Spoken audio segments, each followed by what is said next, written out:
네, 안녕하세요. 여기 LA 펫케어 닥터 권입니다. 오랜만에 찾아뵙겠는데요. 제가 개인적으로 바쁜 일이 너무 많고 또 병원 일도 좀 바쁘고 해서 마음먹기가 쉽지 않았습니다. 제가 2주 후에 한국에 그냥 방문을 하게 되는데요. 여행 겸 가기 전에 비디오를 몇 개 올리고 가려고 오늘 기회를 만들었습니다. 오늘 주제는 제가 먼저 쿠싱에 대해서 말씀드리고 주제가 좀 헤비한 것 같은데 쿠싱은 제가 그 한국 유튜브 채널을 보니까 여러 수의사분들이 많은 내용들을 올려주셔가지고 여러분들이 다 잘 알고 계시는 것 같은데 사실은 여기 미국에서도 한 20년 전, 30년 전에는 여기 미국 수의사들도 쿠싱이라는 질병에 대해서 잘 모르고 진단이나 이런 치료가 그렇게 제대로 되지를 못했습니다. 그런데 이제 최근에 들어와서 테스트 방법이나 또는 혈액 검사 방법이나 또는 특히 초음파를 동원해 가지고 또는 MRI, CT까지 동원해서 아주 구체적으로 진단을 하고 치료를 하고 있는 그런 상황입니다. 오늘 제가 주로 말씀드리는 것은 제가 최근에 라스베가스 2월 달에 라스베가스에 있는 그 수의사 컨퍼런스에서 참석했고 거기에서 또 업데이트된 그런 내용들을 포함해서 제 자신이 또 치료를 해온 그런 환자들 그런 경험을 바탕으로 해서 제가 좀 말씀드릴게요. 쿠싱은 사실 옛날에 우리 제가 그 전문의들이 참석하는 그런 세미나 같은 데서 학회도 가보면은 손님들이 이제 예를 들어서 두 가지로 주로 병원을 내원하게 돼 있는데 한 가지는 피부 문제 때문에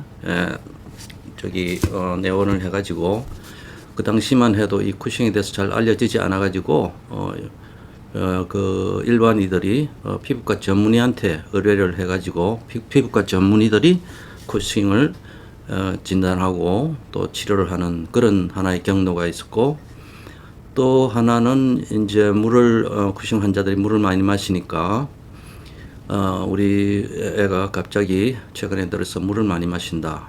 그래서 뭐 당뇨나 또는 다른 가 아닌가 해서 그래서 이제 병원을 찾아오게 되었죠. 그래서 그런 경우에는 우리가 내과적인 어프로치 일반인들이 뭐 만약에 그 당시에 진단이 어려웠으면은 그 내과 전문의한테 가서 정확하게 진단하고 치료를 했죠.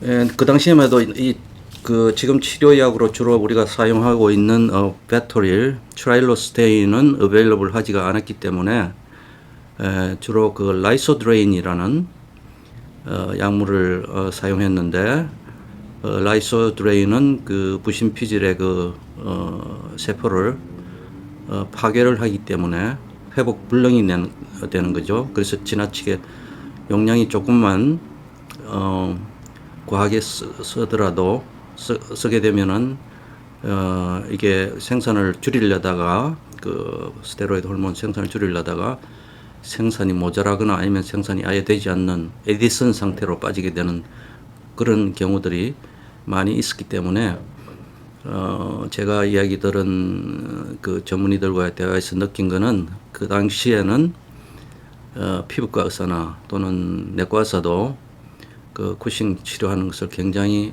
조심스럽게 생각하고 사실 혹시 에디슨에 빠지지 않을까 이래가지고 그 걱정을 많이 하고 쉬운 말로 하면 겁을 많이 먹고 그런 상태였습니다. 근데 요즘은 트라일로스테인이라는 작용 기전이 완전히 다른 이러한 약물이 나왔기 때문에 우리 수의사들한테 그런 큰 부담은 없죠. 이 약물은 그 작용 기전을 보면은 그 부신에서 생산하는 과정 속에 하나의 엔자임을 블락킹 해가지고 생산을 줄이기 때문에 만약에 조금 과하게 치료를 했더라도 약물을 줄이거나 또는 일시 중단하게 되면은 다시 부신 그 세포에서 스테로이드를 생산할 수 있기 때문에 큰 부담이 없게 되어 있습니다. 이게 지금 하나의 서론으로 그동안의 쿠싱에 대한 이야기를 말씀드리고, 지금부터 조금 구체적으로 들어가서 말씀드리면은, 쿠싱은 크게 두 가지가 다른 비디오에서 다 알고 계시겠지만은 부신 자체에서 생기는 아데노마 종양에서 그래서 스테로이드 생산이 많아져서 그런 경우도 있지만은 대부분의 경우에는 뇌하수체에서 종양이 생겨가지고 거기서 부신에 자극을 줘서 부신에서 스테로이드 생산이 올라간 거죠. 그래서 쿠싱에 빠지게 되는데, 뇌하수체 종양 중에서 대부분은 우리가 마이크로 아데노마, 그런 우리가 그 사이즈를 쟀을 적에 한 1cm, 대략적으로 한 1cm 이하 되는 또는 미만되는 그런 사이즈를 우리가 마이크로 아데노마라고 그러고, 그 1cm 이상이 되면 우리가 매크로 아데노마라고 그렇게 정의를 하고 있습니다. 마이크로 아데노마의 경우에는 물을 많이 마시거나 식욕이 올라가나 이런 증상들이 주고, 그리고 대부분의 경우에 이제 형견, 그러니까 사이즈가 작은 애들한테서 주로 오죠. 그런데 일부는 매크로 아데노마라 그래가지고 1cm 이상 되는 그런 조금 종양 사이즈가 큰 그런 경우에 뇌하수체 종양에서는 그냥 물을 많이 마시거나 뭐 살이 찌거나 또는 피부에 변화가 오거나 뭐 복부가 이렇게 처진다든지 근육이나 이런 그 증상 외에 크레니얼 너브에 영향을 줘가지고 안면 근육이 좀 마비가 된다든지 뭐 이런 증상을 보일 수 있습니다. 그래서 이런 경우에는 우리가 치료가 좀 더 어려워지고, 그리고 예후, 그러니까 그 진단 후에 삶의 질이나 또는 그 남은 수명 기간에 영향을 주게 됩니다. 제가 이런 경우는 흔치 않기 때문에 저도 많은 케이스를 보지는 못했는데 한 4, 5년 전에 대형견에서 골든 리트리버 이런 케이스가 하나 있어가지고 걔를 한 년 동안 치료하고 관리해 드렸는데요. 이런 경우에는 우리가 그 매크로 아데노마에 대한 이야기가 나왔으니까 이 매크로 아데노마에 대해서 좀 말씀드리자면은, 일단 쿠싱 독에서는 보통 식욕이 떨어지지는 않죠. 식욕이 올라가고 살이 찌고 처음에는 이런데, 매크로 아데노마의 경우에는 식욕이 완전히 이렇게 식욕 감퇴는 아니고 식욕이 약간 떨어지는 그런 증상을 보이고, 그 다음에 행동에 어떤 비헤이비에 체인지가 올 수 있고, 얼굴 표정이나 안면 근육의 어떤 변화를 볼 수 있습니다. 이런 거를 우리가 만약에 보게 되면은 아마 매크로 아데노마일 혈액 검사상으로 우리가 쿠싱이 진단되고, 또 그리고 이런 증상이 있으면은 아마 매크로 아데노마라고 우리가 생각해야 되고, 그리고 MRI나 CT에서 실제 사이즈가 어떤지 보고, 만약에 그게 확인되면은 일반 우리가 PDH 그 마이크로 아데노마의 경우에는 종양 사이즈가 작을 경우에는 그냥 약물 트라일로스테인 약물로 가지고 그 부신에서 생산을 줄여주면 되는데, 이런 종양 사이즈가 1cm 이상 되는 매크로 아데노마의 경우에는 방사선 치료를 해가지고 그 사이즈를 일단 종양 사이즈를 줄여줍니다. 줄여주는 거는 그래서 그러면은 그 신경 증상이 좀 완화되고, 그리고 그러다 쿠싱이 없어지는 건 아니니까 그 다음에 이제 그 방사선 치료를 일단 한 다음에 그 종양의 사이즈를 줄인 다음에 약물 트라일로스테인을 쓰게 됩니다. 만약에 트라일로스테인을 그 방사선 치료하기 전에 했다면은 방사선 치료를 한 이후에는 그 용량이 일반적으로 그 종양 사이즈가 줄었으니까 용량이 줄어들게 되어 있습니다. 중요한 포인트만 몇 가지 말씀드릴게요. 만약에 여기서는 일단 그 트라일로스테인 잘 안 된 경우가 있는데, 저는 뭐 별로 그렇게 많은 경우를 그런 경우를 별로 보지 못했는데, 이제 할 수 없이 우리가 전에 쓰던 라이소드레인을 쓴다고 합니다. 그렇게 보통 일을 하고 있고, 또 한 가지 재밌는 거는 쿠싱 독은 대부분 관절염이 잘 오지 않아요. 왜냐하면 이게 스테로이드가 강한 그 항염증 엔타이 인플레멘토리 그 메디케이션이니까요. 그러니까 관절염이 잘 오지를 않아요. 그런데 쿠싱을 진단을 하고 나서 트라일로스테인을 써가지고 몸속의 스테로이드 양이 줄어들게 되면은 그 어떤 관절염이 나타나는 경우가 있다고 합니다. 이럴 경우에는 우리가 스테로이드를 줄이는 트라일로스테인을 쓰고 있으니까 스테로이드를 또 줘가지고 관절염을 치료하는 것은 말이 안 되죠. 그래서 NSAIDs, Non-Steroid Anti-Inflammatory Medication, NSAIDs 그러니까 뭐 아스피린 계통 이런 여러 가지 약물들이 있죠. NSAIDs를 우리가 사용하게 되어 있습니다. 트라일로스테인은 일반적으로 하루에 2번 주는데요. 어떤 애들은 그 뭐 한 18시간까지 유지가 되기 때문에 이런 애들한테는 하루에 한 번 줘도 큰 문제가 없다고 이렇게 되어 있습니다.